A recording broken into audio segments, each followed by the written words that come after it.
Bom dia, segundo ano. E aí, pessoal, tudo bem? Vamos lá para a nossa aula de literatura.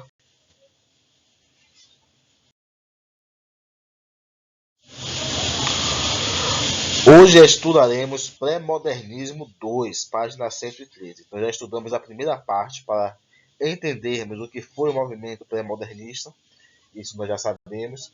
Já vimos dois autores do pré-modernismo. Hoje estudaremos os demais autores do pré-modernismo.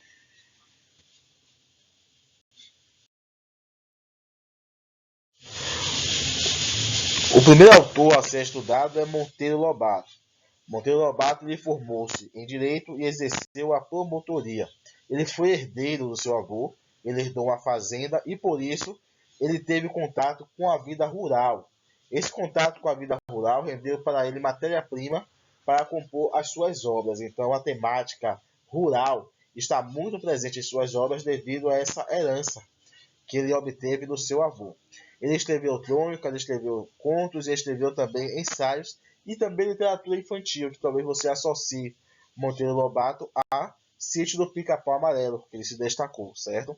Nos contos, ele sempre demonstrou a preocupação com a vida rural, traçando assim um painel, um cenário do que era a vida rural no Brasil nos anos de 1910, 1920, tratou do assunto das queimadas, da precariedade da vida dos caboclos e também da falta de política agrária. Então ele sempre teve essa preocupação com a questão rural. E a linguagem era clara, direta e repleta de regionalismo. Então houve também uma valorização da linguagem regionalista, além de apresentar o cenário real. Então, algumas pessoas romantizavam como que a vida rural, até hoje, algumas pessoas romantizam que a vida rural é boa, que a vida rural tem seus benefícios, e esquecem que também tem muitos problemas. E Monteiro Lobato veio, através de sua obra, retratar também essa realidade dura do homem do campo. Nós temos como obras de destaque Urupês, Cidades Mortas, Reinações de Narizinho, Dom Quixote das Crianças e O Pica-Pau Amarelo. Então nós temos aí obras adultas e obras de uma temática mais infantil, pela qual ele ficou bem mais conhecido.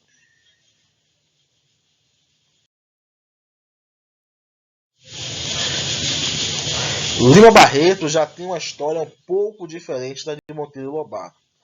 Ele nasceu no Rio de Janeiro, filho de Tipódria, foi de uma professora primária, ambos mestiços. Então ele já teve uma origem um pouco diferente. Essa origem mestiça dele rendeu a ele diversos problemas. A vida dele passou a ser marcada por muitas discriminações, por ser um jovem negro, mestiço, naquela época.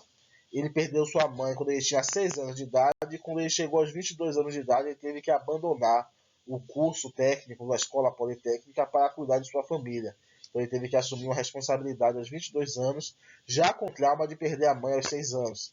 E sofreu muita discriminação por ser mestiço em um Brasil que havia recentemente acabado com o regime escravista, né? Mas ainda tinha, assim, se hoje ainda temos a discriminação, preconceito, mas nem como era difícil naquela época uma pessoa mestiça se firmar no mercado de trabalho ou escrever obras literárias, como foi o caso dele.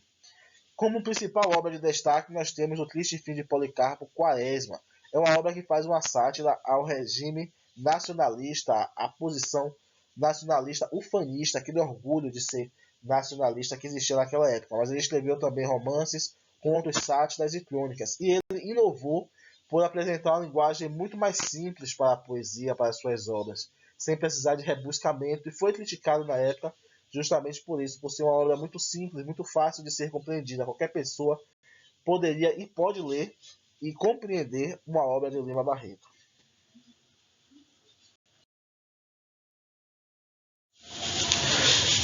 Por fim, nós temos Augusto dos Anjos, um autor muito interessante que eu gosto bastante. Augusto dos Anjos ele nasceu na Paraíba, nordestino, formou-se em direito, mas nunca foi advogado, nunca exerceu a profissão. Porém, lecionou língua portuguesa na Paraíba e também no Rio de Janeiro. Ele morreu aos 30 anos de idade, então morreu jovem, diferente dos outros autores, morreu bem jovem em Minas Gerais. A única obra que ele fez foi em 1912, publicada em 1912, com o tema Eu. Essa obra ela tem um lugar, ocupa um lugar peculiar e diferente, porque para muitas pessoas não se trata de uma obra modernista ou pré-modernista, mas é aceita porque inovou na linguagem, na forma, na temática dos assuntos. Então vocês vão encontrar um vocabulário muito estranho, palavras que não são rotineiramente utilizadas na poesia, como nomes de doenças, nomes de elementos químicos e outras palavras diferentes da composição da sua poesia. E o tema recorrente da sua poesia também é a morte. Vamos encontrar também elementos químicos, termos da física, termos químicos da ciência de um modo geral, dentro da sua poesia. Então essa foi a grande inovação apresentada por Augusto dos Anjos.